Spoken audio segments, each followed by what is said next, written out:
Hello everyone, welcome back. Let's dive into some Psych albums today, shall we? I'm going to count down 15 of my favorites from the first wave of psychedelia from the 60s, early 70s. And then later on, we'll do a countdown, not today, but another day, we'll do a countdown of neo-psychedelia from the 80s onward through the 90s and the 00s. But right now, let's concentrate on the first wave of psychedelia. Coming in at number 15 is a group called Heir Apparent. This album came out in 1969, and this album was produced by Jimi Hendrix with the help of some other friends, Robert Wyatt, of course, from Soft Machine, Noel Redding, too, as well. Hendrix does play on some sporadic tunes throughout the album. It's a really good album. I don't even know if it's in print anymore. I found this years ago. I think it's like a DJ copy. But there is a song on here called The Clown.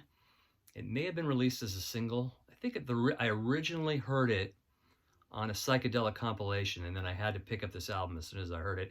And it has some of Hendrix's most off-the-charts, just crazy guitar playing.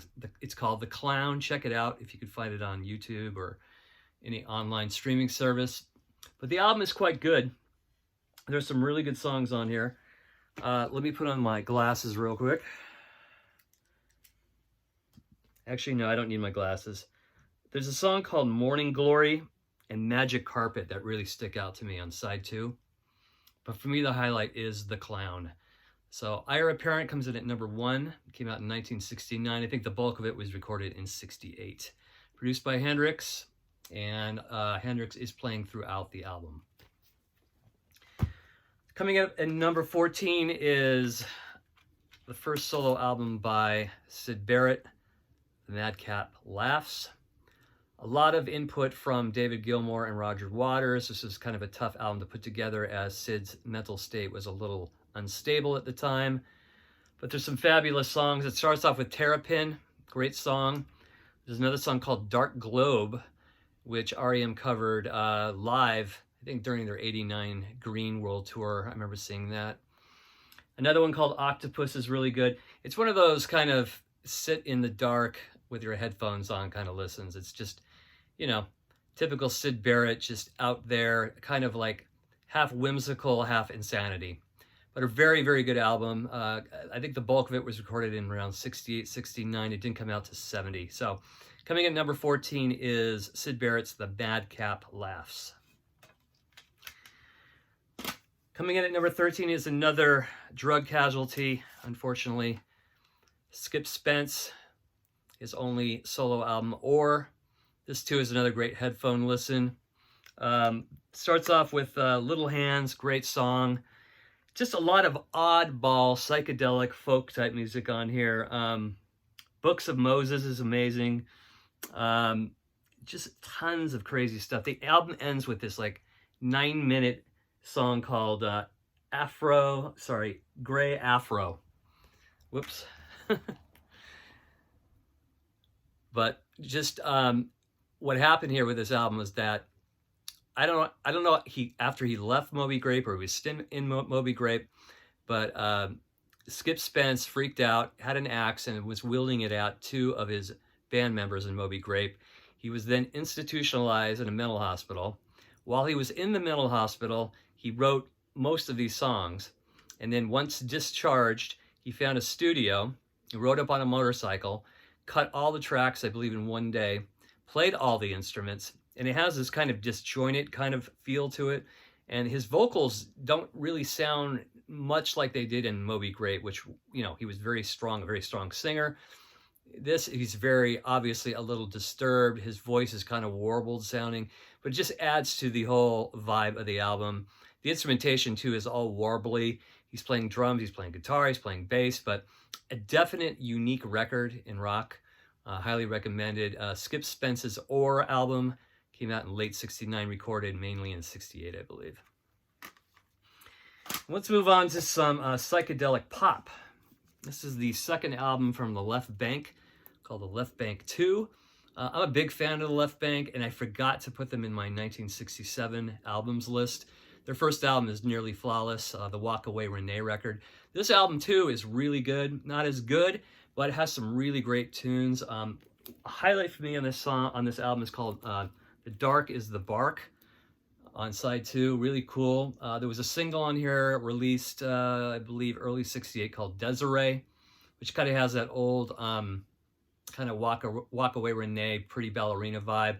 But most of the album is more kind of orchestrated, kind of pop psychedelia. Really cool stuff. There's a couple of, you know, hokey songs on here, but it's a great listen. If you're a fan of the Left Bank, you've never heard this album, I'd pick it up. The Left Bank 2, coming in at number 12 from 1968. Coming in at number 11 is the debut from the LA band Spirit, self-titled debut. Known for the single Fresh Garbage, also known for the song Taurus, which they took Led Zeppelin to court for because the opening lines sound a lot like Stairway to Heaven, and they do. I have to admit, they really do. But once it gets past a certain point in the beginning of the song, it doesn't sound like Stairway to Heaven. It's really just those opening bars. But this is a really unique band in from the late 60s. Really hard to categorize, as I've mentioned in another video. Kind of a little bit of jazz, a little bit of pop, rock. It's really hard to pinpoint what they're all about. This definitely has psychedelic tinges all the way through. There's a really cool song here I dig called Uncle Jack. It's the second track on the album. Ed Cassidy plays drums. He was quite older than the rest of the band. I believe it was the uncle of Randy California, the guitarist. And Randy California got his name from Jimi Hendrix. Jimi Hendrix actually named him Randy California after first meeting him because he was based in California. But great band from LA in the late 60s. Spirit, their debut album, coming in at number 11. And then a great FU to the 60s from yours truly, The Mothers of Invention. This album is another great headphone listen. I think what's really staggering about this record is not only the lyrical content and just all the satire, but just the editing is out of this world on this album. I mean, it just switches on a dime. You know, it just goes from one thing to the other. It must have taken forever for Zappa to put this thing together. I mean, a lot of his albums have a lot of editing in this period, but this one takes the cake for editing. A great listen, and if you haven't listened to it before, I highly recommend it. It's definitely a parody on Sgt. Pepper, the whole counterculture. Great album. Coming in at number 10, The Mothers of Invention, Frank Zappa. We're Only in It for the Money. Came out in 1968. Coming at number 9 is the debut from Vanilla Fudge. Love this record. They do this version of Ticket to Ride. It starts off the album. It's just fantastic. Really powerful. This is Carmine Appice was in this band. This is his first band. And he plays drums. There's another song on side 2 called Take Me for a Little While, which is fantastic. They do another version, another Beatles cover on here, Eleanor Rigby. But the big hit on here was You Keep Me Hanging On. This is the long version. Great kick-ass version. I saw that version a while back played on the Ed Sullivan Show, I believe, in 67, 68. And man, they were just a powerhouse. And I think when Led Zeppelin first toured the U.S., they were the actual headlining act, and Zeppelin came on after them, so that must have been kind of daunting. But a great psychedelic album here from 67 on the Atco label, Vanilla Fudge's debut, coming in at number 9. Coming in at number 8 is the second album from the Zombies, a well-renowned classic, Odyssey and Oracle. Great album. Always loved Care of Cell 44. I love Brief Candles. Of course, Time of the Season was the big hit on here. A lot of it's very airy, very pop, just real, classic pop psychedelia from that era. And after this album was released, I believe they broke up. So it was kind of the single Time of the Season was kind of a posthumous release. And they never did reform until later on. I mean, I think they reformed in the 90s, correct me if I'm wrong, or the 00s, but they're out playing right now, and I think they've been playing this album in its entirety. But great album from the Zombies, Odyssey and Oracle, coming in at number 8. Coming in at number 7 is a full-on psychedelic blast for the ears here, Jefferson Airplane's third album, the album following Surrealistic Pillow. This is After Bathing at Baxter's. This is just full-on psychedelia, man, no holds barred. The songs that really affect me on this album, though, are Two Heads, which Grace Slick sings. I love Martha. It's a great, like, psychedelic ballad.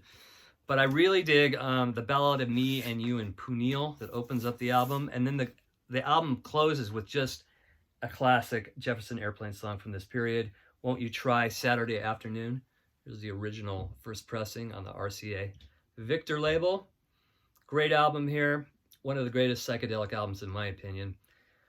Jefferson Airplane, After Bathing at Baxter's, coming in at number 7. And here's an album that I always ignored. I always had it in my collection. Never really wanted to play it. But about 2 or 3 years ago, I played it and it blew me away. And I've been playing it quite a bit the past couple of years. And that is David Crosby's first solo album, If I Could Only Remember My Name. It's like devoid of real structure, the songs. It's almost kind of like a free-for-all. A lot of just harmonies, really cool harmonies, and really, really nice instrumentation. There's like jams. But the last 3 songs, he's doing a lot of like a cappella stuff. A lot of people guested on this album. Neil Young, Joni Mitchell, Jerry Garcia. Just a lot of people from that era, from the Haight-Ashbury scene from the late 60s. Just an amazing album. The late David Crosby.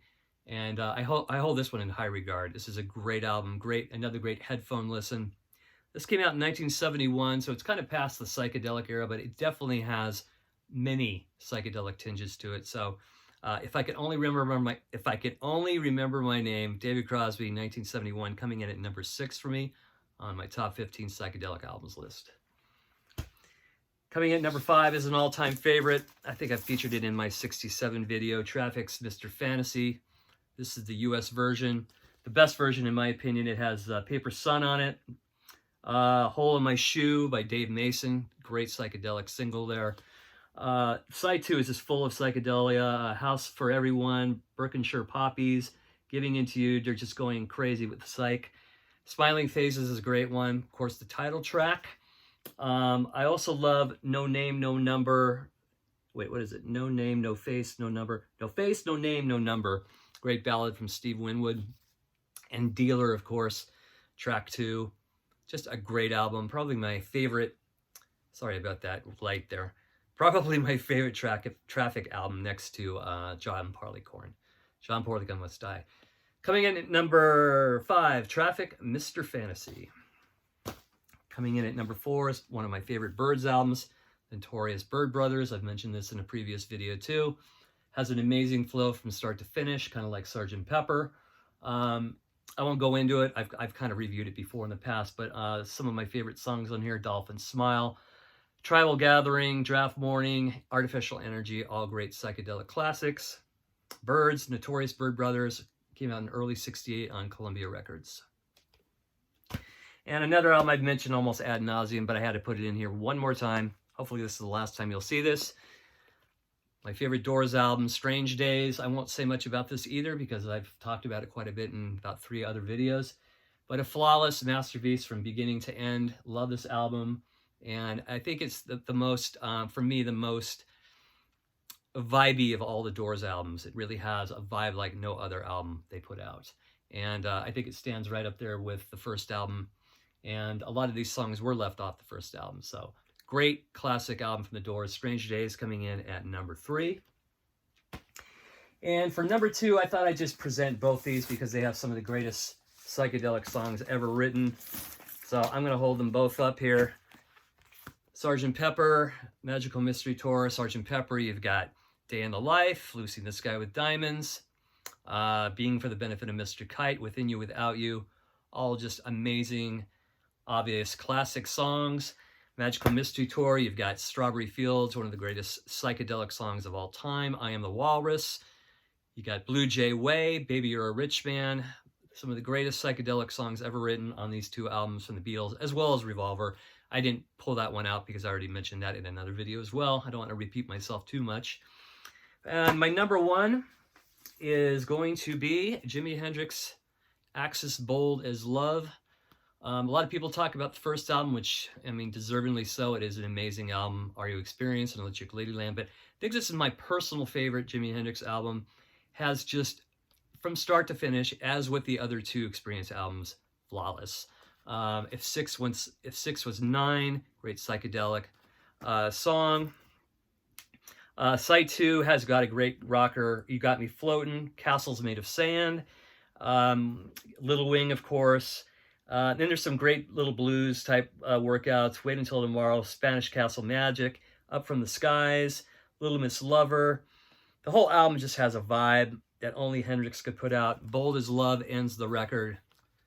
Such a great record from start to finish. One of the greatest albums of all time. Not only just psychedelic, but just great albums. This is coming in at number 1 for me. Jimi Hendrix Axis Bold as Love. What are your favorite Psych albums from the first phase of psychedelia from the 60s? Let me know in the comment section. Please subscribe if you haven't. Thank you so much for watching, and everybody have a good one. Take care. Bye-bye.